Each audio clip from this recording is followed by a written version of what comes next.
Hey folks, it's me Brian, and this is what I'm doing today. I'm doing a little comparison between sloe gins that I have in my house. Now I have two sloe gins, Plymouth sloe gin. I've had this for a couple years now, and it is a traditional sloe gin, and I think it's a British company that makes it. So they really like to make sloe gin over there, and this is a pretty popular brand of gin and sloe gin for that matter. This is, yes, it's made in England. Okay, so you have Plymouth, and I've also had this one for a while in the household, and I think I used it in a video several years ago. This is Hofland, which comes out of it's made with the world's best gin, blah blah blah, company, Netherlands, right? So you have Hofland from the Netherlands and Plymouth from the UK, England. So I saw this today and I said, oh my gosh, Hayman's. I have Hayman's Old Time Gin, which is a wonderful, wonderful gin. The Old Time Gin is not as, it's more sweeter than ordinary gin. It has some of the same characteristics of the juniper berry and some like, you know, cucumber-ish type taste, but it is sweeter than regular gin. So they also make a sloe gin. Didn't know that until I went to Snyder's in DC today, and this cost you $30 for 750 milliliter bottle. And this comes out of London. So ABVs 20 for Plymouth. Jeez.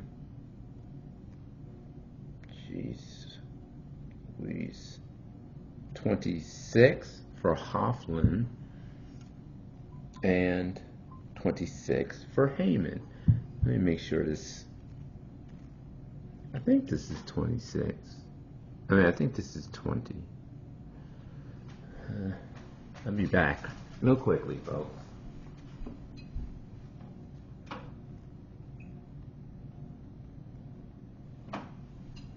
Okay, well, they're all 26.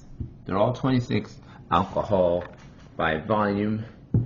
And let's do this little taste challenge. It won't be blind. I'm going to know the difference between Hofland and Plymouth right away. I'm really seeing the taste, which one I like the best. In terms of really between Plymouth and Hayman's.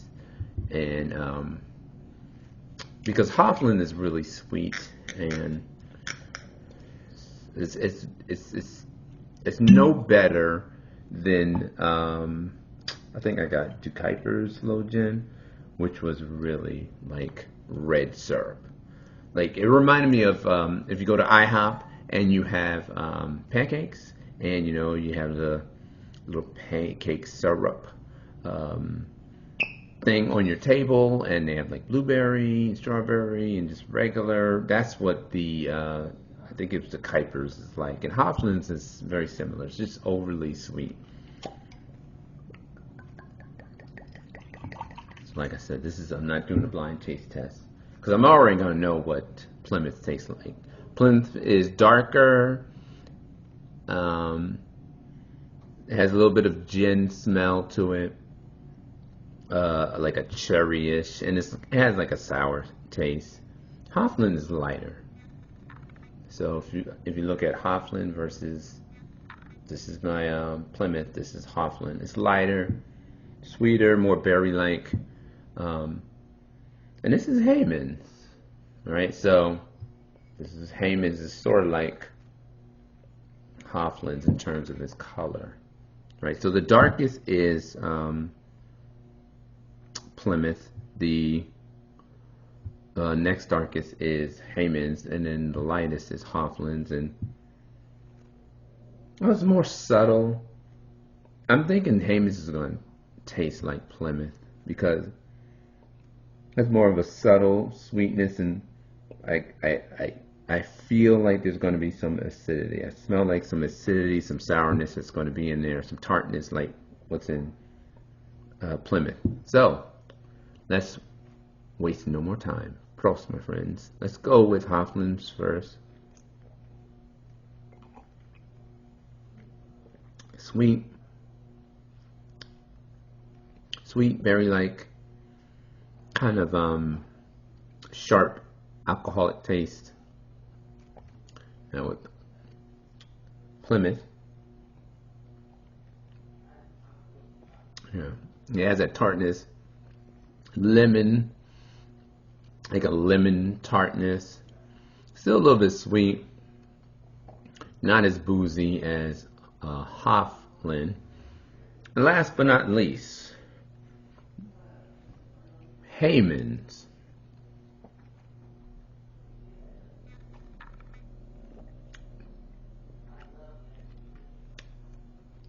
Whoa.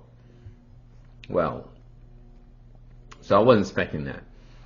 Based upon the way its aroma, I knew it was going to be a little bit tart and more like Plymouth, but it is more Plymouth than Plymouth is.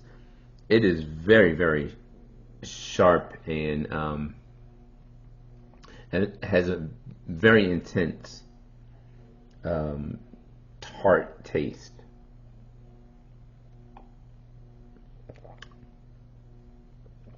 And a very sharp alcohol taste. So I could taste the gin out of all three of them. You can taste gin the most in the Hayman's. You can taste the least in the Hofland's, which, you know, is simply like syrup. And you can taste some gin in the Plymouth. So let's just compare Plymouth and Hayman right now. They're very similar taste profiles. So on my right, your left is Plymouth. On my left, your right is Hayman. You can see their colors, similar colors, but in similar taste profiles. However, Hayman's is definitely sharper, acute, like any synonym, sharper, acute, higher intensity in terms of its tartness and its ginness. And the nose, I mean, you smell it way before you taste it. So, what's my verdict? Well, Hofland's is off the table. I mean, Hofland's is more like a liqueur that you would sweeten up a drink with. You know, if you're gonna make yourself a sloe gin fizz, it's preferable that you use Plymouth or Hayman's. I think they're priced about the same. I think I paid $26 for the Plymouth, and the Hayman's is $30, and the Hayman's I bought 3 years after the Plymouth. So inflation, who knows what the price of the Hayman's would have been 3 years ago. What would I choose? It's hard to choose which one. Just straight, I think I choose Plymouth. If you're gonna make yourself a sloe gin fizz, I think you could go. You wouldn't go wrong with either of them. I'm not gonna make it right now. I don't have any seltzer water handy, and I don't drink a lot of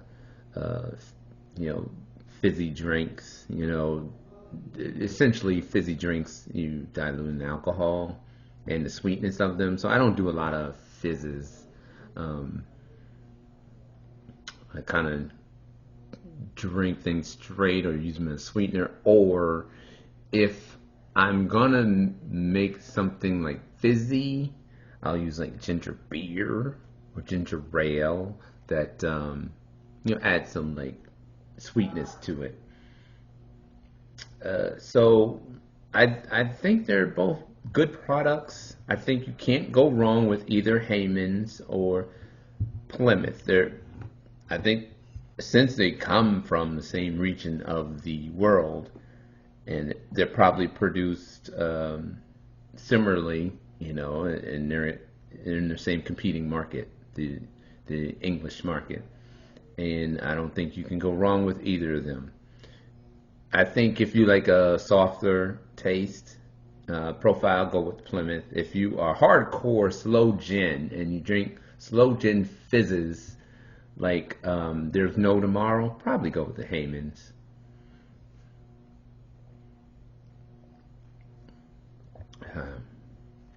But I think they're both good products.